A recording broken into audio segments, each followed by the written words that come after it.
Boa tarde, queridos companheiros, queridas companheiras. Sejam muito bem-vindos a mais um programa na Era do Espírito. Dando aí também boa tarde ao nosso irmão Marcos Demário. Seja muito bem-vindo. Tudo bem com você?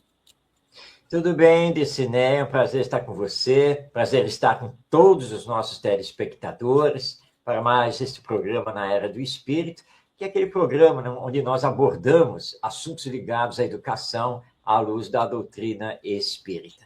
E possamos estar aqui envolvidos em vibrações de paz e de amor.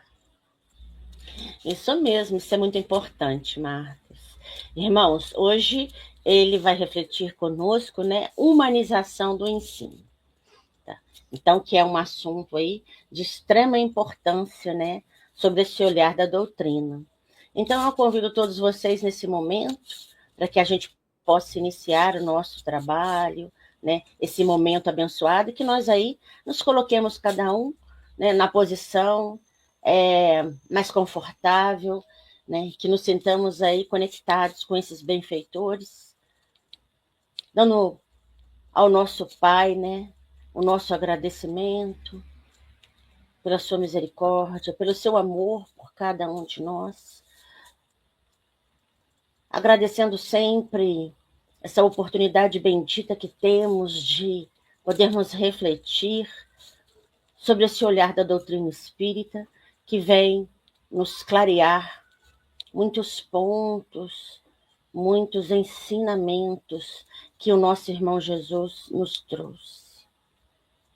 Rogando a mais alto que envolva o nosso irmão Marcos Demário, que ele seja intuído, inspirado, e que nós também possamos receber essa proteção, essas benesses do mais alto, para podermos entender essa conversa que vamos ter nesse momento. E que juntos, aproveitando essa comunhão de pensamentos, possamos também envolver todo o nosso planeta Terra, para que todos possam receber e sentir esse amor divino, esse carinho, esse cuidado também que o nosso irmão Jesus nos trouxe e está sempre aí, tendo por nós. Gratidão mais uma vez, que assim seja. Bom, Marcos, agora eu vou passar a palavra para você, né? Só repetindo, irmãos, humanização do ensino. Fica à vontade aí, amigo. Muito obrigado, Diciné. Nós vamos fazer algumas reflexões que são realmente importantes e temos visto reportagens, notícias nas mídias de comunicação mostrando a problemática da violência nas escolas, da violência de alunos contra professores, pais contra professores. E também já lemos algumas pesquisas feitas com os alunos, mostrando que muitos estão insatisfeitos com a escola, muitos não compreendem o porquê precisam estar na escola, porquê têm que estudar e assim por diante. E, claro, nós temos que procurar as causas. Obviamente que não é uma única causa, tanto para a violência no meio escolar, quanto para o desinteresse dos alunos em relação à escola. São múltiplas causas, mas entre elas, uma se destaca, que é a falta de humanização. Vamos aqui refletir sobre isso, porque aqui no Brasil, o professor, ele é formado para dar aula. É isso normalmente, tá? Eu, professor, sou formado para dar aula. Então, quando eu sou contratado, seja para uma escola particular, ou faço concurso público e passo, então, a trabalhar para as instâncias governamental, eu vou para a escola para dar aula, para ensinar, seja a matemática, a língua portuguesa, o inglês, a química, a física, a biologia, a geografia, a história e assim por diante. E quando nós, que estamos aqui do lado de fora, pensamos na escola, nós logo imaginamos aquela formatação. Um prédio, esse prédio repleto de salas de aula, as salas normalmente com uma lousa, seja ela digital, branca, verde, de giz ou para caneta, vamos ter ali a mesa do professor, vamos ter as carteiras individuais enfileiradas, umas atrás das outras, em filas.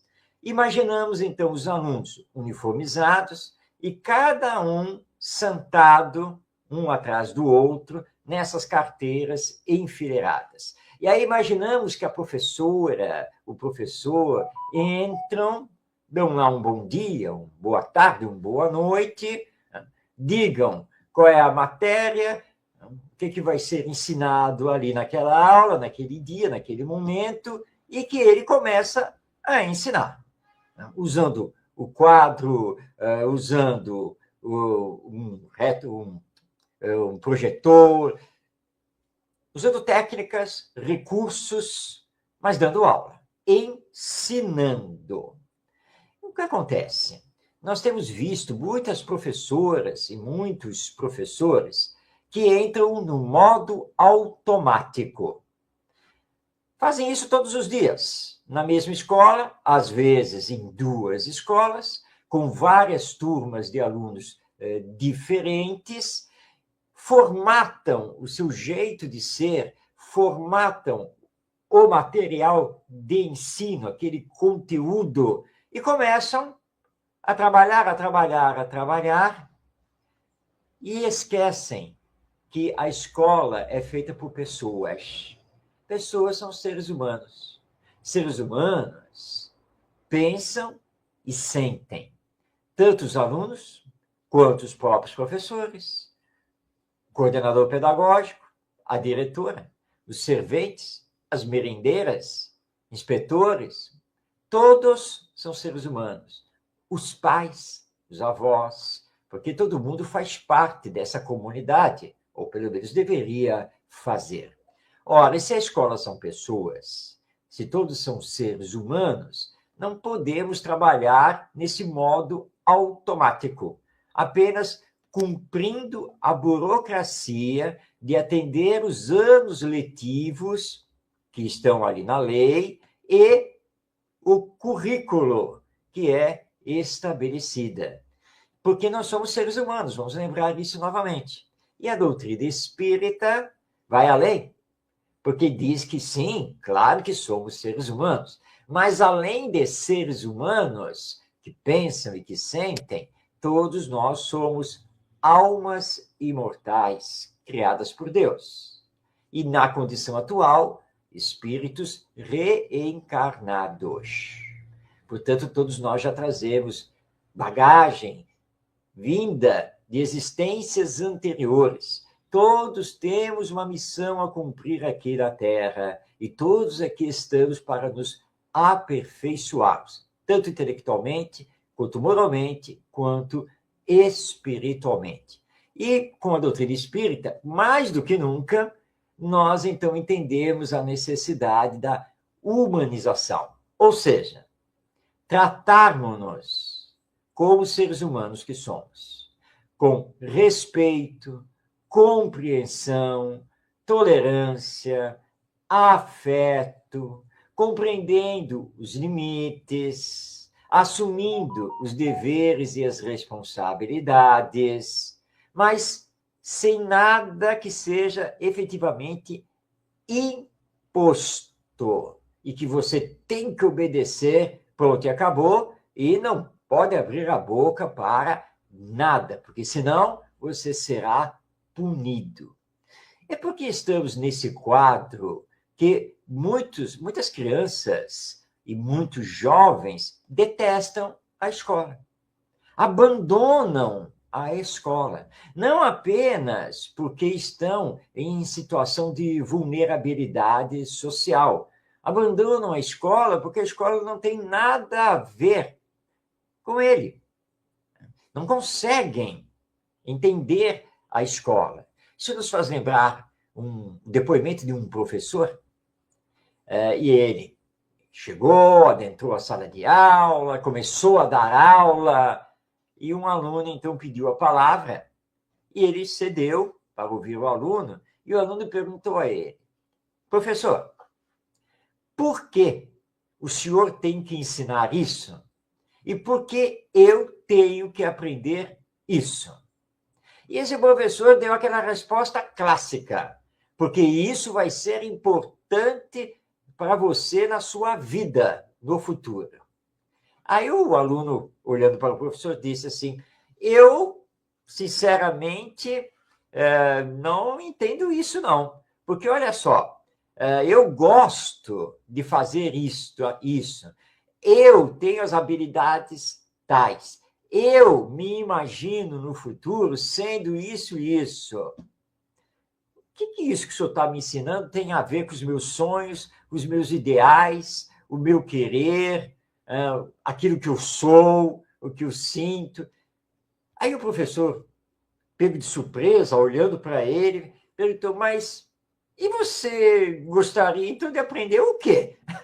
Ora, professor, eu gostaria de aprender aquilo que eu gosto. Eu gostaria de aprender aquilo que faz sentido para a minha vida. Eu gostaria de aprender aquilo que realmente vai fazer o meu futuro, que não é esse. Eu não tenho nada a ver com isso aí que o senhor está ensinando. E esse é o meu problema, porque depois o senhor vai aplicar a prova, eu tenho que estudar isso daí que eu não gosto, tá? E que eu sei que eu não vou aplicar na minha vida. Tá? Agora, aquilo que eu gosto e que eu quero aprender, nem o senhor, nem nenhum outro professor me ensina. Por que eu estou na escola? E aí esse professor, ao dar esse depoimento, disse que ele entrou no modo parafuso. Deu um nó. E aí ele parou para pensar.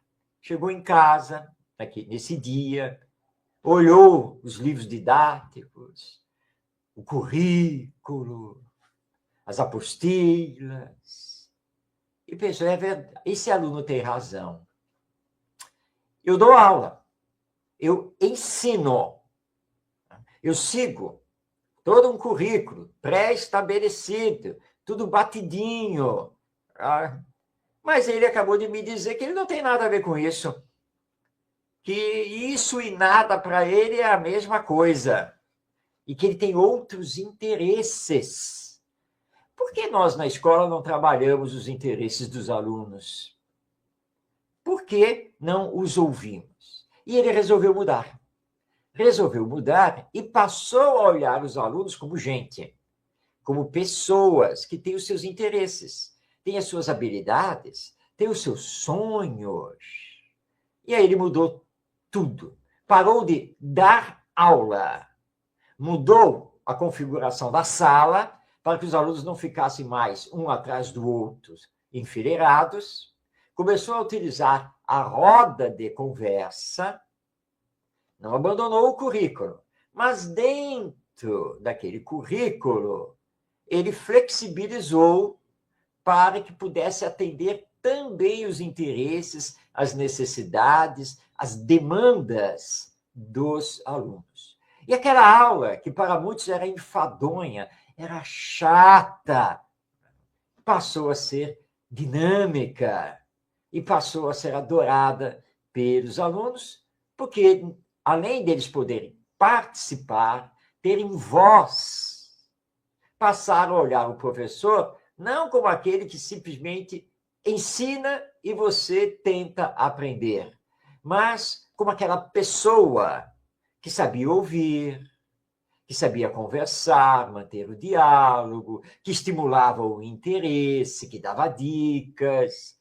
E o aprendizado deles cresceu muito, porque eles, estimulados pelo professor, se motivaram a procurar o conhecimento.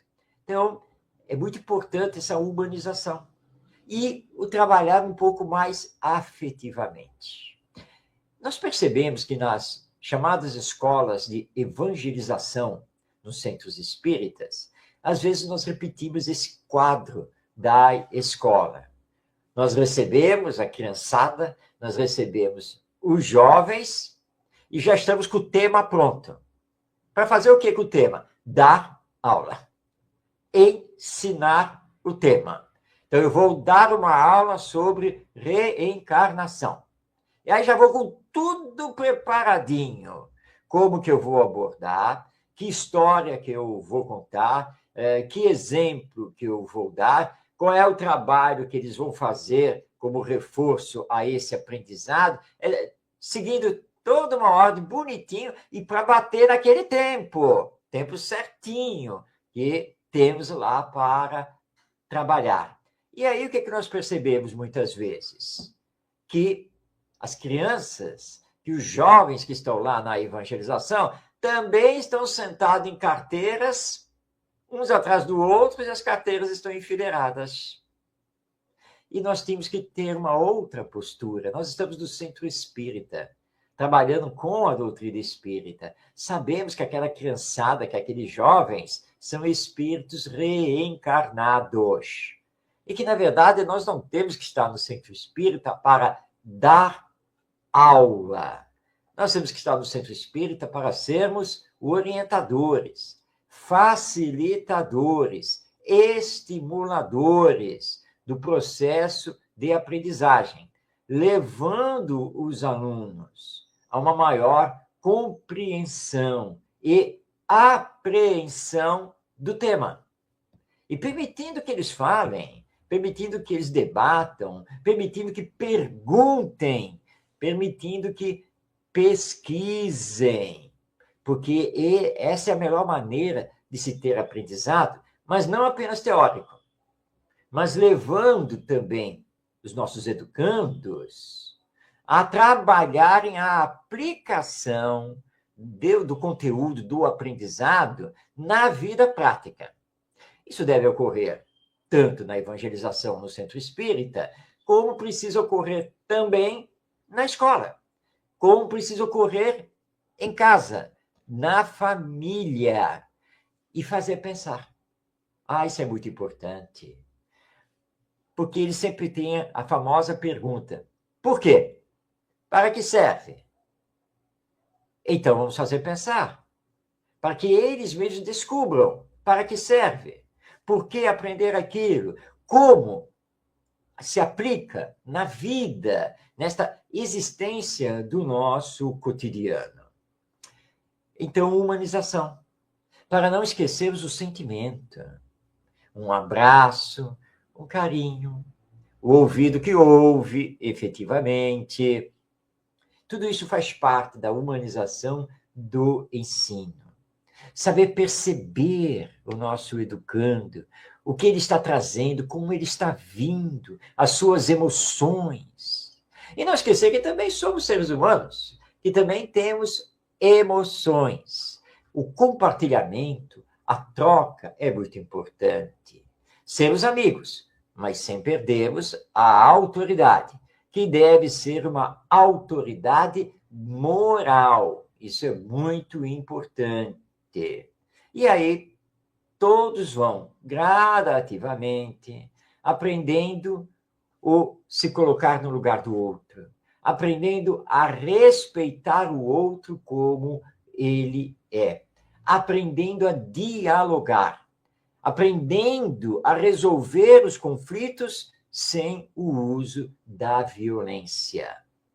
Humanização do ensino é o que estamos muito necessitados na família, na escola e também no centro espírita.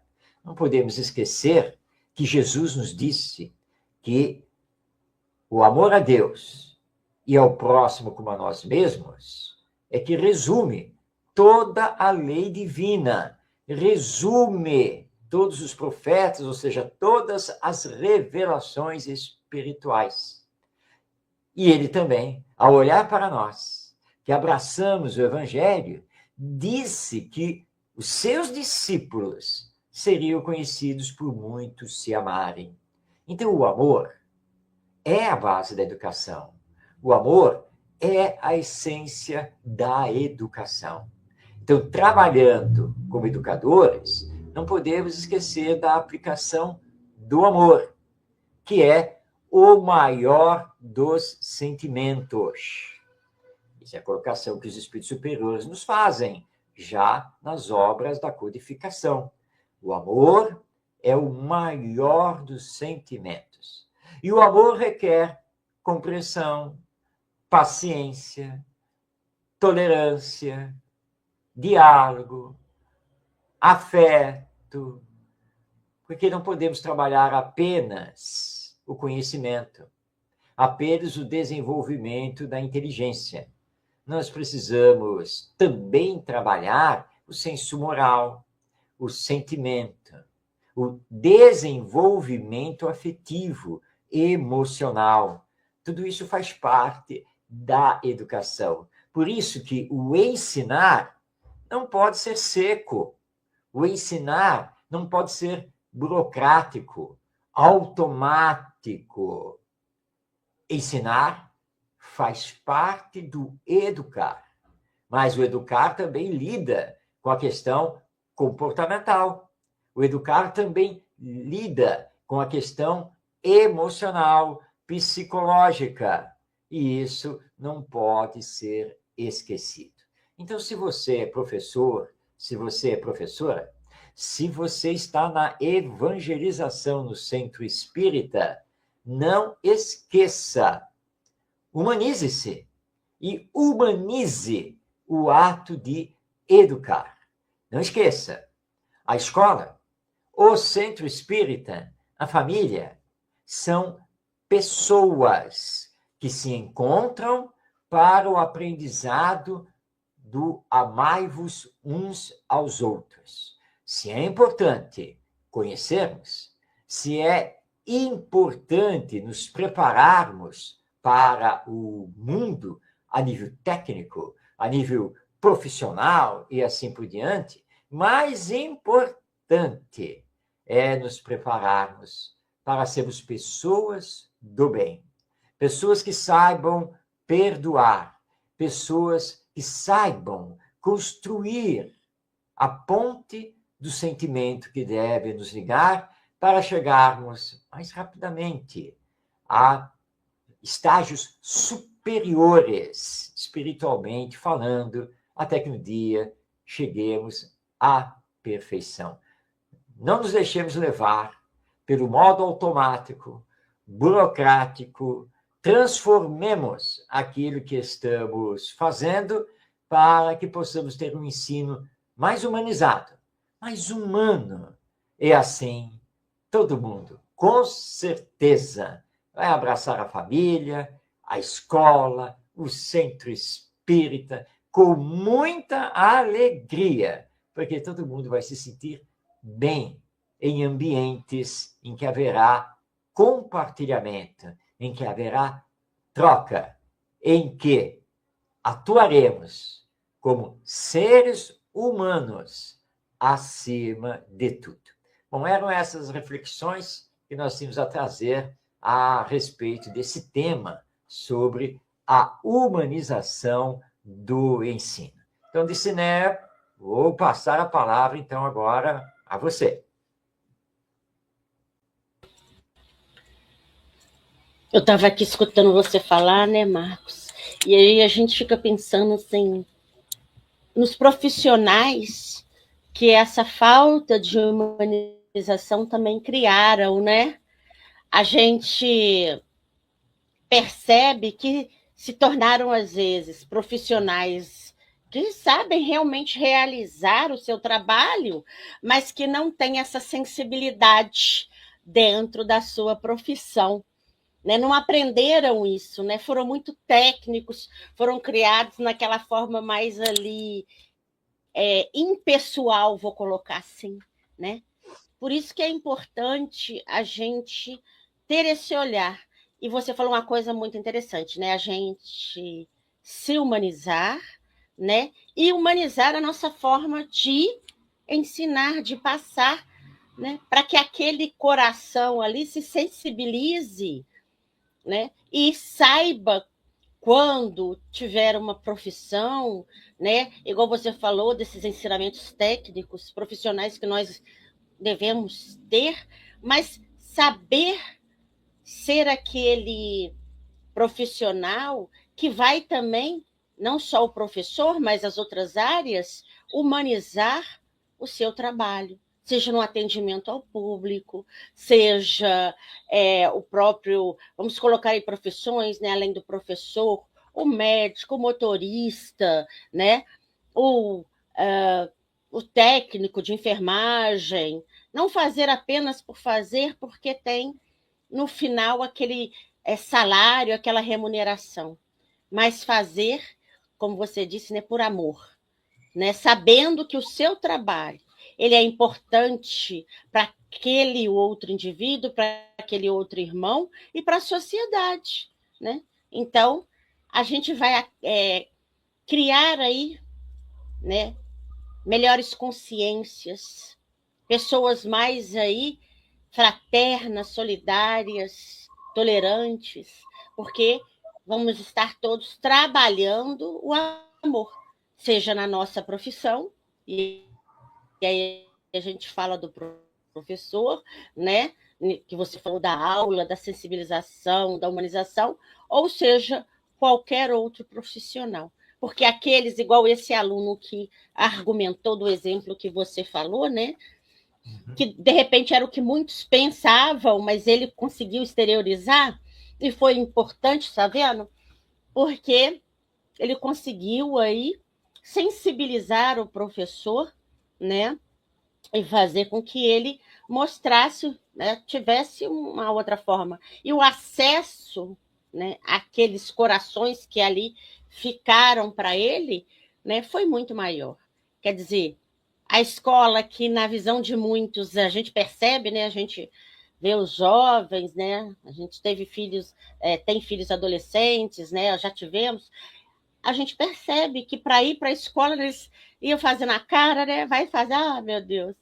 Então, assim, a gente percebe que acaba sendo um tormento e não uma coisa que eles vão achar que é útil, porque você pode alegar aquilo que o professor, você vai usar isso no futuro, né? Mas por enquanto, né? Por enquanto eu não sei nem que eu gosto de outra coisa, então não é um argumento que vai convencer, né? Porque a gente também não sabe, né, o futuro. É verdade, Odicene. Sabe, muitas vezes nós não levamos em conta a personalidade, as habilidades, os sonhos daquele educando, seja ele criança ou jovem, né? E achamos que ele tem que se adequar, que se conformar ao sistema, né? Tem que aprender aquilo, tem que fazer prova daquilo, tem que dominar aquilo, e muitas vezes nós o estamos violentando, porque ele está trazendo outras tendências, outra coisa que ele não pode expandir de jeito nenhum, porque o sistema não permite. Então, nós temos que tomar muito cuidado com isso. Claro, eu compreendo que existe toda uma burocracia, que vem das secretarias de educação, que vem da coordenação, mas você pode obedecer à burocracia, mas, ao mesmo tempo, fazer o trabalho mais humanizado. É só não se deixar robotizar por essa burocracia, né? Porque isso é terrível no campo da educação. É verdade, é verdade. Fica enfadonho, fica chato para o aluno e também para o professor, que perde também esse interesse e essa sensibilidade, né? Porque às vezes, né, a gente sabe que tudo isso existe, a gente sabe que tem que se passar, a gente sabe que temos que seguir regras, né, tal. Mas acaba que as pessoas se prendem tanto a isso que até o próprio professor, né, ou evangelizador, que entrou com um olhar diferente, acaba se desgastando e se deixando ser apenas mais uma pequena engrenagem, né, só para o tempo passar e para levar aquilo. Então, é importante a gente ter essas conversas e a gente refletir, né? O que a gente pode fazer para poder auxiliar e modificar esse olhar sem violentar o evangelizando ou o aluno, sem se violentar e fazer com que esse trabalho e esse aprendizado seja mais agradável e aprazível para todos, né? Isso é importante. Meu amigo, muito obrigada mais uma vez, né? Um momento aí para a gente refletir sempre, né? Da gente humanizar aí o ensino, né? As nossas relações, respeitando aí, né, o ser humano, o indivíduo, como você falou. Muito obrigado mais uma vez a vocês que estão conosco, né? Vamos então agradecer, fazendo a nossa prece nesse momento abençoado, né? Em que refletimos sobre um assunto muito importante, sensibilizando o nosso coração, a nossa mente, né? Que possamos aí conversarmos, trocarmos ideias, né, com os nossos irmãos de caminhada, que possamos executar isso que o Mestre veio nos trazer, o amor. Que levemos o amor de forma suave, de forma agradável, envolvendo esses corações nessa caminhada de progresso, de aprendizado, que todos estamos a fazer. Agradecendo ao nosso Pai de amor e de bondade sempre, pela oportunidade que temos de irmos entendendo o que o nosso irmão veio nos trazer. Gratidão, Pai. Gratidão pela oportunidade que nos dá de estarmos hoje encarnados. Gratidão pela oportunidade que temos de levarmos o seu amor, ou tentarmos levar o seu amor de forma verdadeira a todos os corações. Assim, encerramos mais esse momento de reflexão, dando graças a Deus que assim seja. Bom, meus irmãos, mais uma vez, né? A gente agradece a presença de todos vocês, do nosso irmão aí, né? O nosso abraço carinhoso a ele e a sua família, aguardando aí no nosso próximo encontro. E aí nós nos despedimos, desejando a todos vocês muita paz e muita luz. Fiquemos todos em paz, com Deus e com muito amor no coração. Tchau, tchau, gente. Portal do Consolador, divulgando a mensagem do bem. O seu canal de difusão do movimento espírita, divulgando, construindo, unificando e aproximando as pessoas. Com Jesus e Kardec, construindo um mundo de fraternidade.